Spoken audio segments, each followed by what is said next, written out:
A Rádio USP apresenta Programa Universidade 93,7.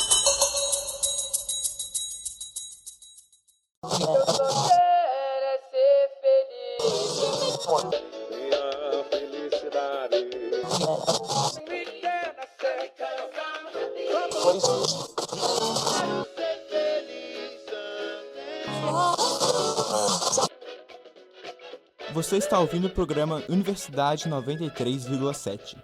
Debate: o que é ser feliz? Vem com a gente.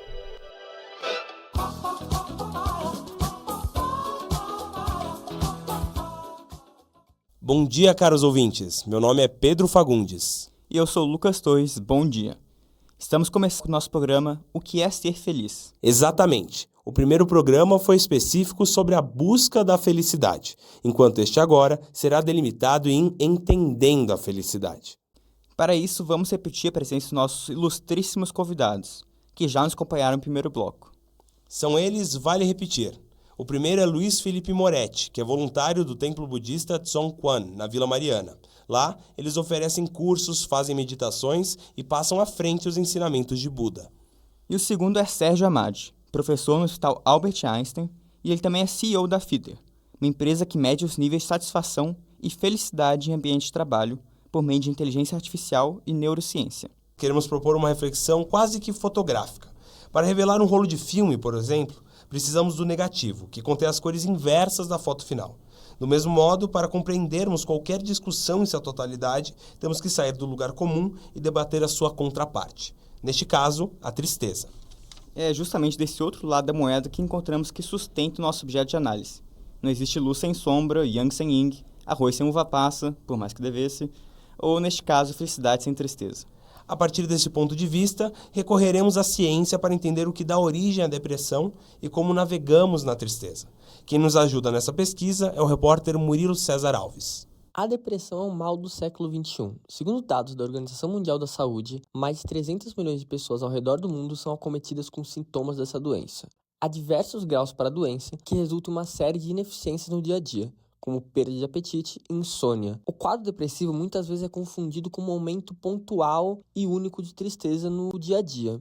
Nesses, é comum buscar estímulos para a felicidade, a fim de melhorar a condição e seguir em frente com o seu dia e a sua rotina normalmente. Meu nome é Gabriel Judice, eu faço geografia aqui na USP, eu gosto de ler e caminhar quando eu tô triste ou em um episódio depressivo. Meu nome é Caio Parra Fernandes, eu estudo Engenharia de Materiais na UFABC. Para me animar em momentos de tristeza, eu gosto de conversar com meus melhores amigos. Meu nome é Maria Paula Álvares, curso Filosofia. Quando eu tô me sentindo um pouco pra baixo, um pouco triste, o que eu faço é eu ligo uma música, chamo meus amigos pro meu quarto e a gente faz dança junto, come alguma coisa, bebe um vinho e meu dia melhora. Eu já tentei com outro alguém, mas não consigo dormir.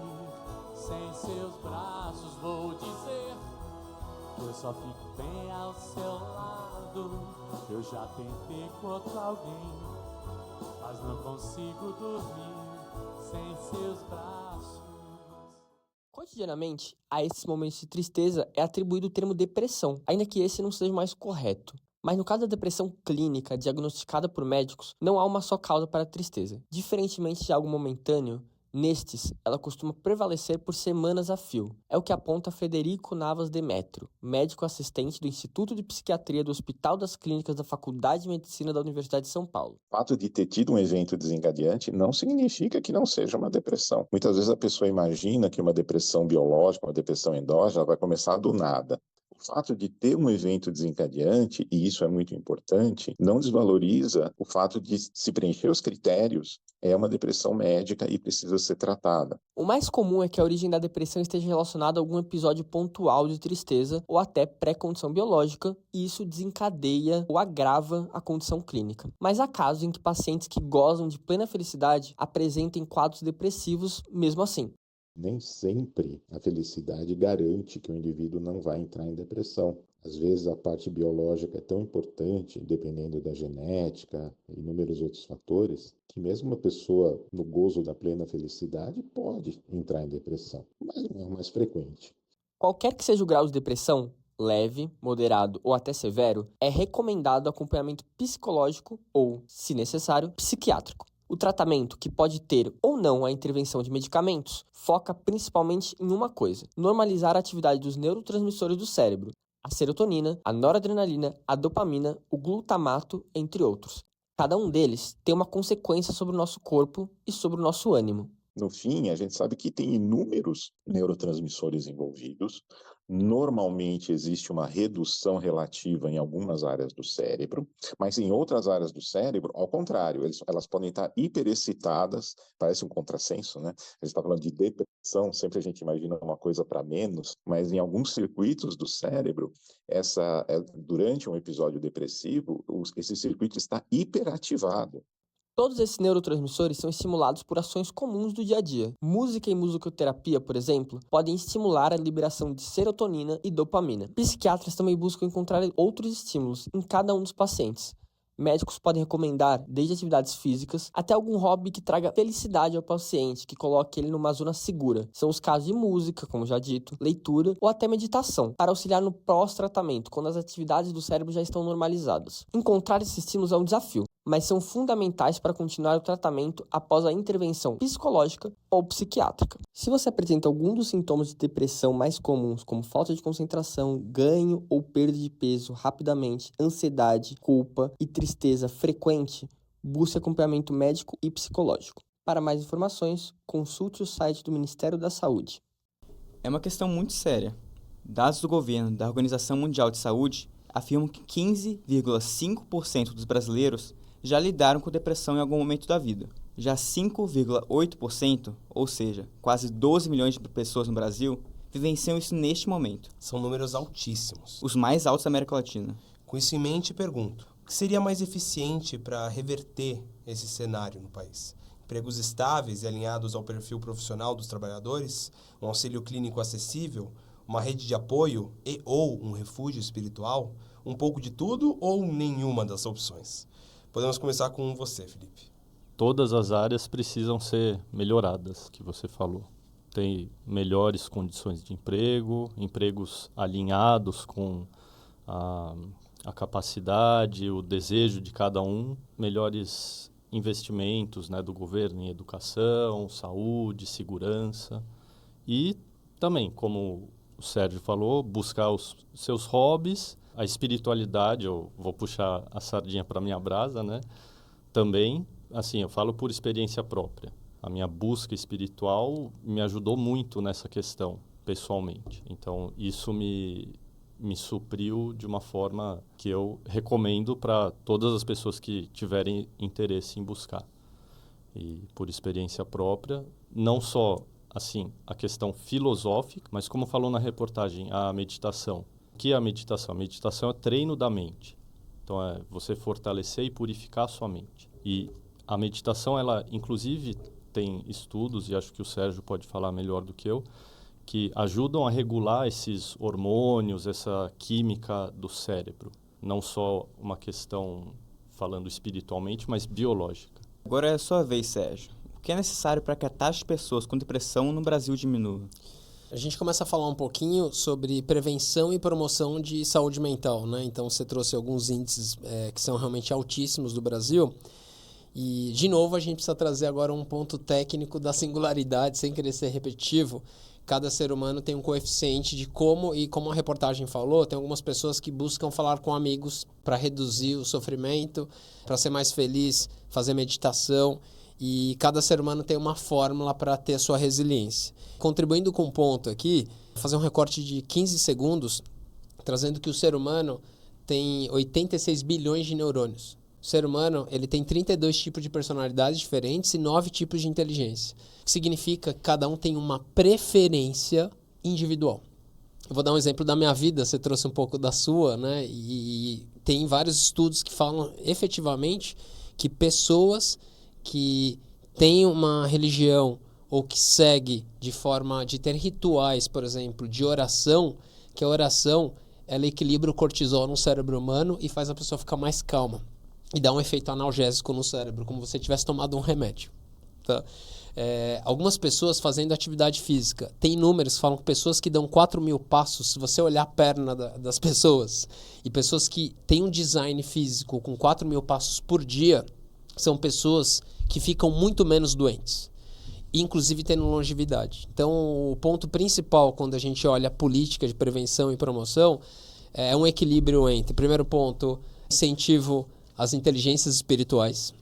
Segundo, as pessoas se alimentarem direito. Terceiro, as pessoas dormirem direito. Beber a quantidade de água que precisa. E outra coisa, eu vou repetir, fazer coisas que gostam. Tem gente que gosta de dançar, gosta de ouvir música, tem gente que gosta de sair com os amigos, tem gente que gosta de fazer esporte. Então, precisa ter um incentivo. Me parece o mais barato no mundo é o esporte. O mais barato de todos. Inclusive aqui na USP, vocês vão perceber de sábado que tem milhares de pessoas correndo. Eu sou uma delas, tá? Que corro aqui na USP. E quando você corre 6 horas da manhã, você tem uma sensação de altíssima felicidade com todas as pessoas. Então é como se fosse uma comunidade que fala, poxa, você vem aqui correr 6 horas da manhã, você gosta mesmo, mas não é todo mundo que gosta de correr. Tem gente que gosta de natação, bicicleta ou Às vezes Netflix. que eu tentei correr, eu fui muito triste. Você ficou triste? Fiquei muito triste. Tem pessoas que não gostam porque ele eleva o cortisol. Então tem alguns cérebros que não têm o design para correr. Então aí vai depender de cada um. Então acho que esse é um ponto aí de incentivar prática de esportes, educação e também de incentivos a inteligências espirituais. Aproveitando esse ponto que o Sérgio falou e enfatizando essa questão da individualidade, o que eu posso agregar nesse sentido é busca pelo autoconhecimento. Porque, por exemplo, falando de novo do meu ponto de vista, eu consegui obter, vamos falar assim, mais felicidade na minha vida a partir do momento que eu comecei a buscar saber quem eu sou. Quem é Luiz Felipe? O que está fazendo aqui? Para onde eu vou? Qual que é o meu objetivo de vida? Eu queria adicionar também, inclusive, a pessoa ter um propósito na vida, pelo menos para mim, o meu exemplo eu dou para vocês é, se você tem um propósito, eu acho que isso também ajuda a ter mais felicidade. Sem dúvida. Eu acho que a palavra-chave é equilíbrio. Na vida, né, assim como foi falado na reportagem, quando você tem muita excitação na sua vida por muito tempo, você também corre risco, tá? Quando você passa por momentos de euforia. E o grande ponto, a palavra-chave é o equilíbrio. Então, se eu te perguntar, Felipe, por que você existe, e você conseguir responder rápido, de uma forma simples, tem grande chance de você ter mais facilidade de achar sua felicidade. Um dos principais temas que vocês apresentaram aqui diz um pouco respeito a esse conhecimento interno, sabe? Sobre o que às vezes pode estar ligado tanto dentro quanto fora do mercado de trabalho. A gente tem um dado aqui, por exemplo, da Robert Half, que é uma consultoria, que cerca de 30% dos desempregados do Brasil, eles pediram demissão voluntária. Ou seja, eles não se encontravam dentro desses empregos e pediram demissão, procurando novos ares, expandir horizontes e tentar, às vezes, se encontrar. O quão importante vocês acham que é justamente essa procura interna e o quanto vocês acham que é importante as pessoas não se prenderem a caixinhas. Por exemplo, eu acabei de entrar num curso de jornalismo, eu vou seguir até o final, mesmo que isso não faça sentido para mim do começo ao fim. Então, quão importante é estar sempre em busca dessa busca individual? Eu acho que é muito importante, porque se você não sabe quem você é, você não vai saber o que te faz feliz ou o que não te faz feliz. Pegando o seu exemplo, você começou um curso e vai seguir até o final só porque tem que ser assim. Mas quem falou que tem que ser assim? A decisão é individual. Vamos supor que cada um tem as suas próprias escolhas. Talvez tem pessoas que querem influenciar nas nossas escolhas porque eles acham que é melhor para nós. Mas quem deveria, pelo menos, saber o que é melhor para cada um é si mesmo. Por exemplo, a pessoa fala assim, comer aveia de manhã é bom, faz bem. Mas e se a pessoa tem alergia para comer aveia? Então não faz bem para aquela pessoa. Ou tomar quantos litros de água por dia? Mas depende quanta atividade a pessoa faz, né? Seja mental, física. Então não tem como você pôr um one size fits all, né? Aquilo, um tamanho para tudo. E de novo, pegando o argumento do Sérgio, cada pessoa é individual. Então é muito importante você começar por si mesmo. saber onde você está inserido e o que faz sentido para você. E às vezes pode ser que uma coisa que faz sentido agora, amanhã ou depois, daqui a uns anos, não faz mais parte daquilo que você considerava tão importante. Eu vou falar assim, nossa, eu quero ter um carro, voltando ao exemplo material. E aí você tem um carro, aí o carro fica lá na garagem e você começa a descobrir outros interesses. Então, começa a fazer caminhada, corrida, né, por exemplo. E aí você vê que não precisa de um carro. Por exemplo, tem conhecidos meus que, nossa, preciso ter um carro assim, assado, e depois mudou para um lugar que não cabia o carro, e aí a pessoa vendeu o carro, não usa mais carro e está super feliz com isso. Só uso Uber, transporte público. Então, também depende do momento de vida. Você comentou da aveia, eu queria só fazer um apontamento. Eu tenho um amigo que literalmente todo dia de manhã consome uma colher de sopa cheia de aveia pura.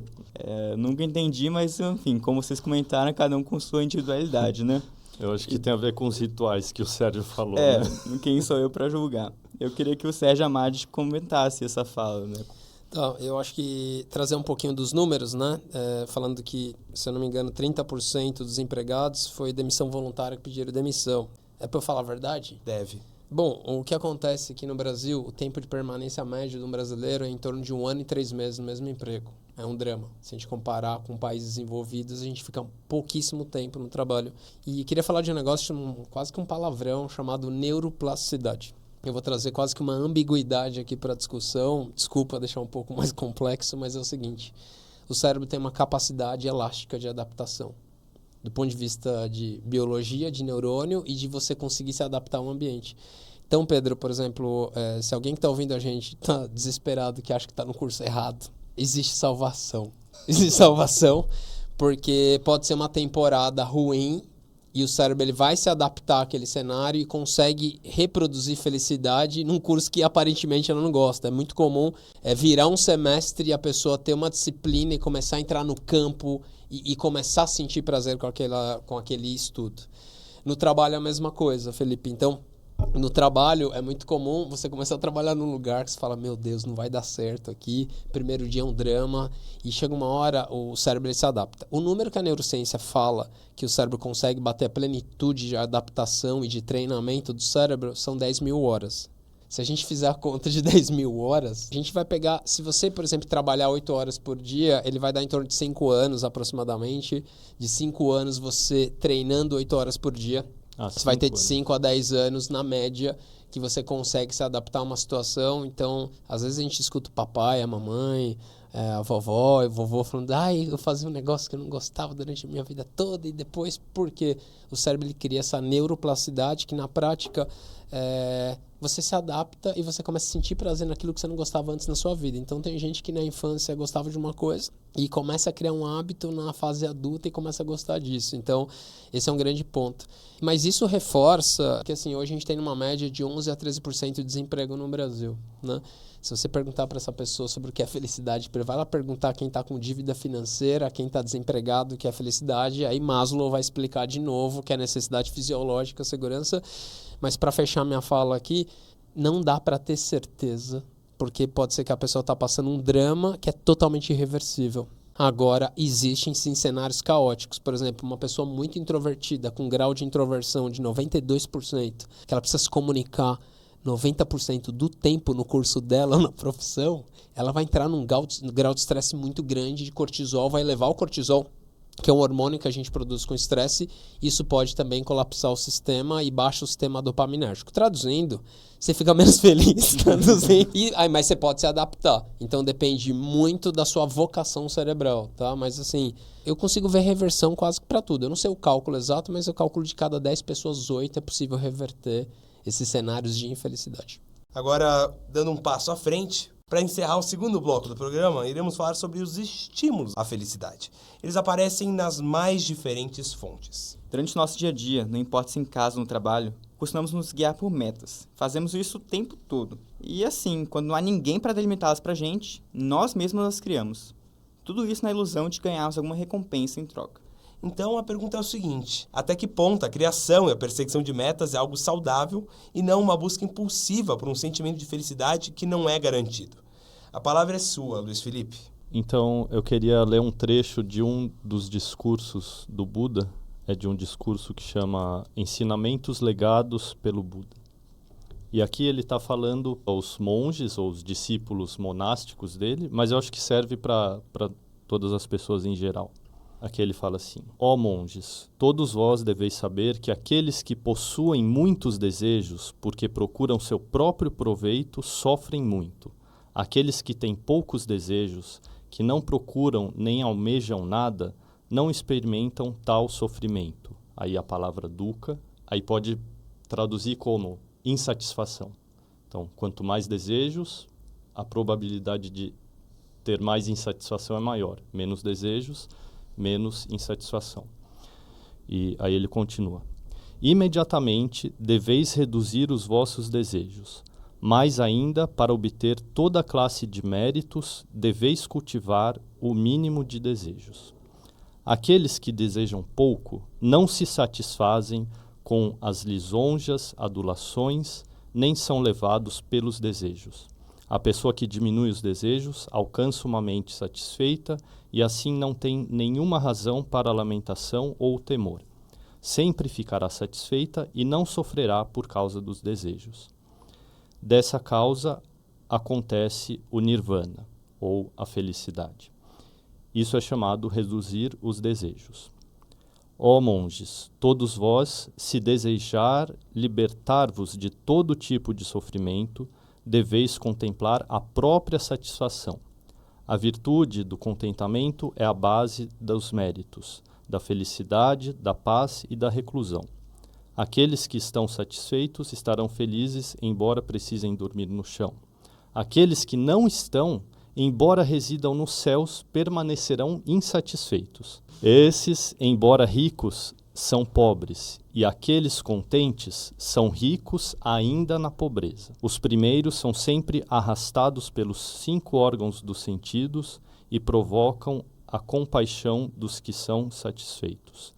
Esse é o significado de contentamento. Quanto mais desejos a gente tem, mais margem para ter insatisfação, porque é impossível a gente conseguir alcançar tudo que a gente deseja. E geralmente é o contrário, né? A gente quer tantas coisas, mas quantos objetivos a gente alcança em uma vida? Então, o que o Buda ensina para nós, para os discípulos, é você reduzir os seus desejos. Não precisa muito para ser feliz. E, ao contrário, se você tem muitas posses, você... Imagina uma pessoa rica. Imagina ela tem uma família que tem que cuidar da família. Então, é uma preocupação. Então, para eu cuidar da minha família, eu tenho que ter mais dinheiro. Então, para ter mais dinheiro, eu tenho que ter um trabalho que dá mais dinheiro. E para ter um trabalho que dá mais dinheiro, eu tenho que estudar mais, trabalhar mais. E é um ciclo que, como eu falei no começo, não tem é um saco sem fundo isso. Então, se você tem contentamento, satisfação com poucas coisas, isso ajuda a ter menos insatisfação, menos sofrimento. Mas não significa que você tem que ser pobre, não ter nada na vida para ser feliz. Não, você ter o básico necessário, ou um pouco a mais, também ajuda nessa busca.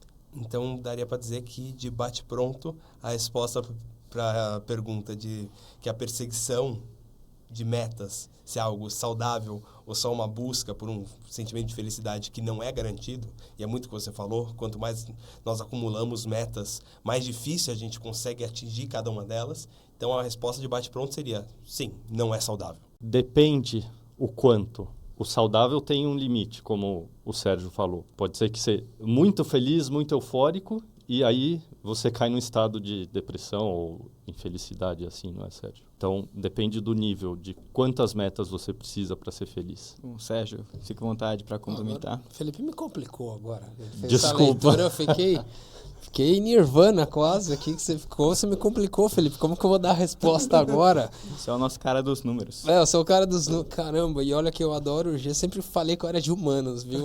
Olha, bom, vamos lá. Vou dar uma resposta direta. Na média, eu calculo que 1/3 da população se sinta muito bem com metas agressivas. Aí você vai falar, não, você tá de brincadeira, não é possível, né? O Felipe vai ficar bravo comigo aqui. Eu não, de maneira alguma. Mas eu tô usando uma lógica da psicometria. Tá? O que a psicometria diz? Quando nós nascemos, a gente nasce com QR Code genético, com DNA. Esse DNA tem uma programação daquele serzinho que acabou de nascer ali, aquele ser humano, de qual que é a lógica daquela pessoa no mundo. E 1/3 das personalidades catalogadas no planeta Terra são personalidades competitivas. Pessoas competitivas. Eu vou trazer uma pessoa popular muito conhecida. Eu tenho quase o mesmo número de seguidores que essa pessoa que eu vou falar, o Cristiano Ronaldo. O Cristiano Ronaldo tem uma personalidade que é a T7, tendência 7, e a T7 do Cristiano Ronaldo precisa, para nutrir esse ser humano com prazer, é competição, é meta. Então, quanto mais, sabe aquela história, dobra a meta? Eu não sei qual que é a meta, mas dobra a meta, aquela brincadeira. E pessoas que elas conseguem, de fato, reproduzir um hormônio chamado endorfina no cérebro, que ativa a sensação de prazer com super bem-estar e um efeito analgésico que o esporte gera. Então, por exemplo, vendedores, vocês vão perceber vendedores que ama vender porque tem recompensa financeira. Então, quando a pessoa cria a meta, tem algumas pessoas que, e assim, é até esquisito, porque às vezes, pela nossa singularidade, ela fala assim, pô, mas pra mim isso não é tão legal. Por que é tão legal pra você? Tem gente que tá numa festa do Neymar, sei lá, tiver algum lugar, é o ápice da felicidade. Então, 1/3 que eu estimo da população, de cada 10 pessoas, 3 lidam bem. Agora, tem um ponto muito interessante que você trouxe, que pra mim, os ensinamentos de Buda, ele quase que é uma equação matemática. Eu acho que Buda praticamente era um cientista. Porque se a gente for olhar, tá certo. Quanto menos desejos, mais calibração, mais satisfação você vai ter. Porque, de fato, você não consegue fazer tudo que você quer na sua vida. E quando você conquista uma coisa, você cria aquele parâmetro e você quer uma outra e você nunca vai atingir a felicidade, fica no efeito cíclico. Então, assim, resumindo, metas vai depender. Então, vai agradar 1/3 da população meta. Agora, o restante se prepara. Instagram, nas mídias sociais, na hora que você postar a sua riqueza, a sua prosperidade, e essas pessoas ficam vendo shorts e vídeo um atrás do outro, não é fácil para essas pessoas, porque elas não lidam bem com metas, e ainda quando elas olham metas que às vezes são fake news, inclusive, tá? Às vezes são fake news. Isso gera uma sensação, o pessoal chama popularmente de inveja, né? Que é aquela sensação que você merecia aquilo também, né? Aquela falta de equidade, justiça. Fala, pô, não é justo aquela pessoa que joga futebol ganhar 5 milhões de reais por mês e eu estudo, trabalho tanto, tô ganhando salário mínimo. Bom, quem acabou de falar foi Sérgio Amad, que é CEO da Fitter e especialista em medir felicidades no ambiente de trabalho. O nosso outro convidado é Luiz Felipe Moretti, que é voluntário no Templo Budista da Vila Mariana. Esse foi o segundo programa, O que é Ser Feliz.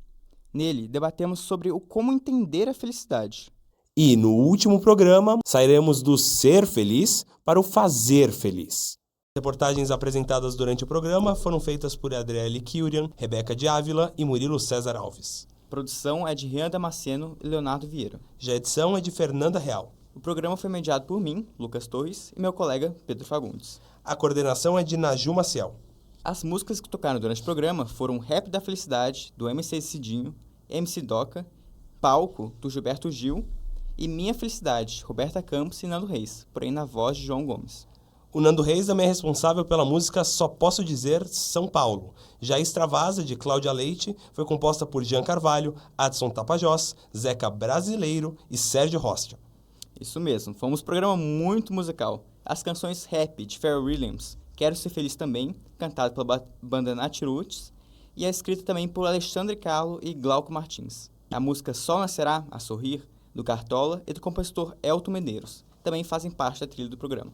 A música tema do debate foi Felicidade, do Seu Jorge. Composição de Gabriel Moura, Leandro Fabi, Pretinho da Serrinha e o próprio Seu Jorge. Um grande obrigado a todos esses artistas. Agradecemos também a você, nosso ouvinte. Torcemos para que este bate-papo tenha colocado um sorriso feliz no seu rosto. Ou então, caso você esteja chorando no volante, que sua tristeza seja acalentada pelas nossas risadas. Obrigado e até mais. Até. A Rádio USP apresentou Programa Universidade 93,7.